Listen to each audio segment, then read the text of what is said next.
Now gonna go visit Mr. Adam Gershowitz, the Combat and Careers lead. So first of all, it's not going to work like the tabletop game because obviously we're making an MMO and you need things like items, for example.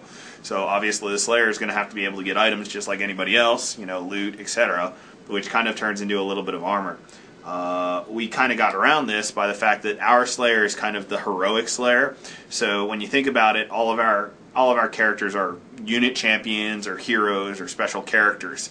So they have a lot of the war gear and everything else that other, you know, champions and stuff have. So the Slayers that we've done are modeled after guys like the Slayer King, the Dragon Slayers, the Demon Slayers, all of the high level guys who kind of, they're a little bit more ornate. They have, you know, trappings. They have like crazy mantles of things they've killed. They have, they're still lightly armored, but they have really fancy golden torques and big old belts and, you know, kicker boots and brass knuckles to punch people in the face. So they're just a little bit more armored, a little bit kind of more ornate than you'd see the traditional I'm bare naked, you know, just wearing pants Slayer, which happens to be our level 1 Slayer, but that's the biggest difference between us and tabletop. Because they made a whole load of those posters. Oh yeah, that one. Yeah, that's the reason we got 2,000 of those things, so we needed to give them out. No, no. In reality, the reason why we cut the hammer in the first place is it just wasn't kind of up to snuff to where we wanted it to be, right? So it wasn't nearly as appealing to the players. It didn't play necessarily the way we wanted it. So when we came back to the drawing board and we said, well, we want a dwarf DPS class. The players really wanted the Slayer to begin with, and they were super pumped about it and super upset when we removed it. So we sat down with Games Workshop and we said, hey, we want to bring the Slayer back. How can we do that? And we worked it out with them. We worked it out with our lore guys, and you know, it resulted in us, you know, being able to redesign the hammer to be the Slayer instead, which we thought would be a huge fan favorite, and we wanted to do ourselves. And we have 2,000 posters. Well, we kept him pretty much at the heart the same. The Choppa is just that crazy berserk. I just hit the living crap out of everything I can get my hands on. So the biggest thing we changed was the way the mechanic worked. If any of you played the Choppa in beta, you'd remember he'd go berserk, his morale went up, which was really kind of awkward because then you couldn't use morale abilities or anything else. So we reworked the entire berserk mechanic to be independent of morale, to basically be the longer the Choppa's in a fight, the more and more crazed he gets, and the more and more berserk he goes. And then we went ahead and we took all of the feedback from the beta and completely redid almost all of his abilities, giving him a lot of new things to do while berserk. We also give him the ability to kind of use all of his rage in a single massive blow. And we basically have been just play testing and iterating based off the beta feedback and all the feedback we've seen from the other melee DPS classes in the game. People were asking if the people in the office actually play the Warhammer tabletop game. Yes, we do. And I can see that you have quite the army assembled. This looks like it's a whole lot of green. We have an in-house warbands campaign. Uh-huh. I play all Night Goblins. Night Goblins? Yep. They're pretty crazy? The Fanatics win or lose it for me every time. Yeah, sometimes they lose it for me in glorious fashion. But yeah, the Night Goblins are a lot of fun. They go down in a blaze of glory. That's awesome. And Night Goblins are greater than heavy cavalry. Just ask any Empire player that's played me. Hey guys, what's going on here? It's you again. It's me again. Why are you interrupting our lunch break? Oh, well, you know, the people of the Vault wanted to know if the developers of the game actually play Warhammer Tabletop, and figured this would be the best chance to show them. Yes, we do. Oh, you get to watch Gersh kick my behind. Yes, behind. Behind. Public consumption.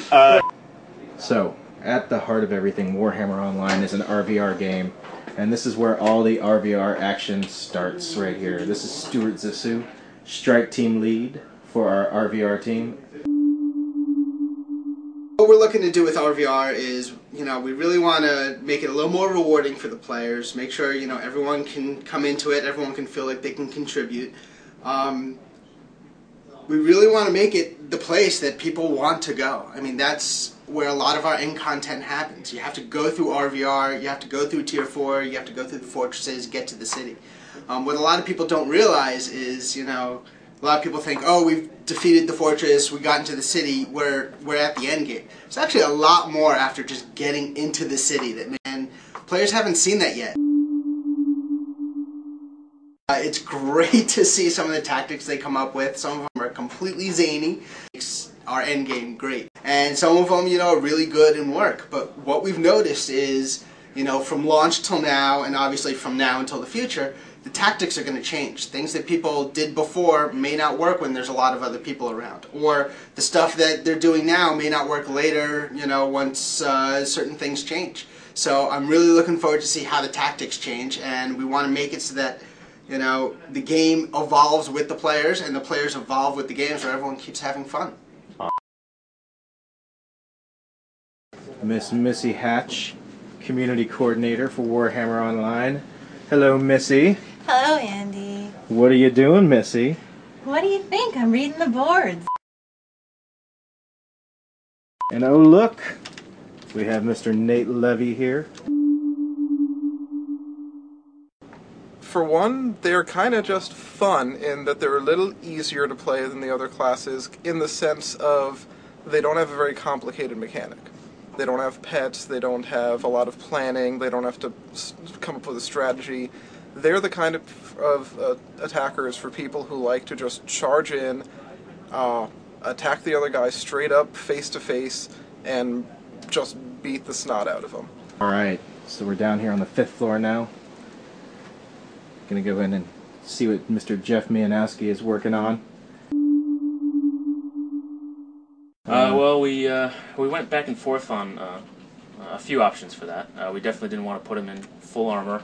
What it comes down to is his breastplate, which is usually the piece that covers the most on all our characters, doesn't have as much as other characters. He's basically always topless, but that it lets him show off the crazy tattoos that you can pick from. See some of in those the tattoos right there, yeah. guys. So he's got the tattoos. Uh-oh. My computer's locking up. Uh-oh. Oh, there we go. He's got tattoos on the back and on the shoulders. On the stomach a bit, though you can't tell it much because they're always going to have crazy beards. And then on the face. Awesome. What we did do was, instead of shoulder pads and helmets, we made kind of arm torques that don't necessarily level up, get too level until you get to the really higher levels, but it still keeps them kind of shirtless. And the helmets are a mantelpiece instead of a helmet, so they always have the mohawk. You're never going to cover any of that up because that would be definitely. And you will tell he does get pretty intricate later on, but he's still a Slayer. So.